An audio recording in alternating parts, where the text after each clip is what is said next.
এটা সত্যি ভালো হয়েছে। এখন ইয়াশ দা আর মৌসুমী ম্যামের অভিনীত নতুন মুভি আরির ট্রেলার রিলিজ করা হয়েছে, যেটা দেখার পর আমার ফার্স্ট রিঅ্যাকশন ছিল এটা প্রজাপতি 2 না। এখন যদি অনেস্টলি বলি তাহলে হ্যাঁ, আমি এসব মুভির টার্গেট অডিয়েন্স না, কিন্তু এই মুভির একটা মেজর চাঙ্ক অফ অডিয়েন্স আছে, স্পেশালি ফ্যামিলি অডিয়েন্স। কিন্তু যেহেতু আমি এই মুভির টার্গেট অডিয়েন্স না, তাই বলে আমি এমনটা বলতে পারবো না এই মুভির ট্রেলারটা ভালো হয়নি। ট্রেলারটা এখানে ভালো হয়েছে, আর এই ট্রেলারটা আমারও অনেকটাই ভালো লেগেছে, যেখানে আমাদের মা ছেলের গল্প দেখানো হবে, যার মধ্যে মা মানে মৌসুমী ম্যামের ক্যারেক্টার এখানে এমনিজিয়া আছে, বলতে পারো পুরোই Ghajini, might be a bad analogy তো। আর ছেলে মানে ইয়াশদার ক্যারেক্টার এখানে তার মার যত্ন নিচ্ছে, প্রজাপতি ইন প্যারালাল ইউনিভার্স। এখন এই ট্রেলারের মধ্যে ফার্স্ট যে জিনিসটা আমার সব থেকে বেশি ভালো লেগেছে, ট্রেলারের মধ্যে যে ইমোশনটাকে দেখানো হয়েছে ওইটা। এখানে এই ট্রেলারের মধ্যেকার ইমোশনটা খুবই ভালোভাবে ওয়ার্ক করে, আর যে কেউ এই ইমোশনের সাথে খুবই ইজিলি কানেক্ট করে যাবে। সেকেন্ড, এই ট্রেলারের মধ্যে মৌসুমী ম্যাম।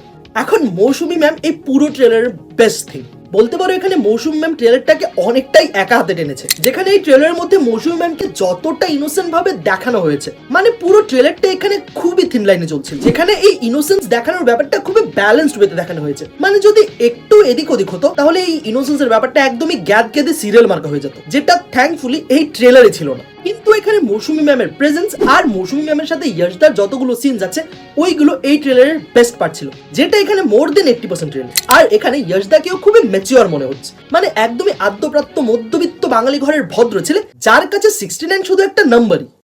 69 তো এমনিতে একটা নাম্বারই। আর সাথে ট্রেলারের মধ্যে এখানে নুসরতদি, হয়তো গল্পের মধ্যে এখানে নুসরতদির খুবই ইম্পর্টেন্ট রোল হবে, যেখানে নুসরতদিকে ট্রেলারে দেখতেও ভালো লাগছে। আর ইয়াশদার সাথে এখানে নুসরতদির কেমিস্ট্রি কতটা ভালো এটা তো সবার জানা কথা, বাট এই ট্রেলারের মধ্যে কোথাও গিয়ে নুসরতদির এই ক্যারেক্টারটা আমার কাছে মিসপ্লেস লাগছিল। পার্সোনাল ওপিনিয়ন, এখানে আমার এমনটা মনে হচ্ছিল এই ক্যারেক্টারটা এখানে কেন আছে, শুধু কি লাভ ইন্টারেস্ট দেখানোর জন্য? আর সাথে এই পুরো ট্রেলারের একটা ছোট্ট ফ্ল, বেশি না, একদম ছোট্ট, ঠিক ততটাই ছোট যতটা হয়তো ঘুটনুর স্ক্রিন টাইম থাকবে এই মুভিতে, এটাও যোগ ছিল।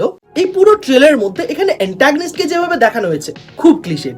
এখন হয়তো মুভির মধ্যে অ্যান্টাগনিস্টের পার্টটা অনেকটা বেশি জোরালো থাকবে, কিন্তু এই ট্রেলারের মধ্যে তো এই পার্টটা জোর জবরদস্তির মনে হয়েছে। মানে এই পুরো ট্রেলারের মধ্যে অ্যান্টাগনিস্ট কেন ছিল? শুধু কি একটা সিনে এখানে ইয়াশদাকে মারার জন্য? মুভিতে হয়তো পুরো ব্যাপারটাকে আরো এস্টাবলিশ করা হবে। আমি শুধু বলছি এই ট্রেলারের মধ্যে যদি এদেরকে নাও দেখানো হতো, তাও এর ইম্প্যাক্ট এই ট্রেলারের মধ্যে এত কিছুটা হতো না, কারণ এর বাইরে এই পুরো ট্রেলারের মধ্যে যে কোর ইমোশনটাকে দেখানো হয়েছে ওইটা খুব স্ট্রং।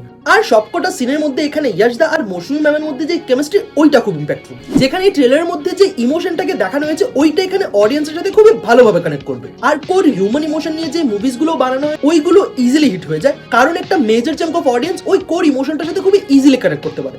ট্রেলার এখানে নিজের কাজ করে দিয়েছে, এখন পুরো ব্যাপারটাই হচ্ছে এই মুভির উপর। যদি এই মুভিটা একটুও ভালো হয়েছে আর ফ্যামিলি অডিয়েন্সের সাথে একটুও কানেক্ট করে গেছে, তাহলে এই মুভিটা ইজিলি হিট হয়ে যাবে। আর ইয়াশদার জন্য এই মুভিটা হিট হওয়াটাও দরকার। ট্রেলারেও দেখা যাচ্ছে that the man is trying. বাকি তোমাদের এই ট্রেলারটা কেমন লেগেছে ওইটা কমেন্ট লিখে জানাও। যদি এই ভিডিও ভালো লাগে তাহলে লাইক করো, যদি বেশি ভালো লাগে তাহলে শেয়ার করো। সাথে আল্লু অর্জুনের সব থেকে বড় মুভি দারুণ দারুণ সব ট্রেলার্স আর পপ কালচার রিলেটেড অন্য কিছু জানার জন্য এইসব ভিডিওসগুলো দেখতে পারো। আর যাওয়ার আগে আমার 500 সাবস্ক্রাইবার্স প্লিজ তাড়াতাড়ি কমপ্লিট করে দাও। সাবস্ক্রাইব।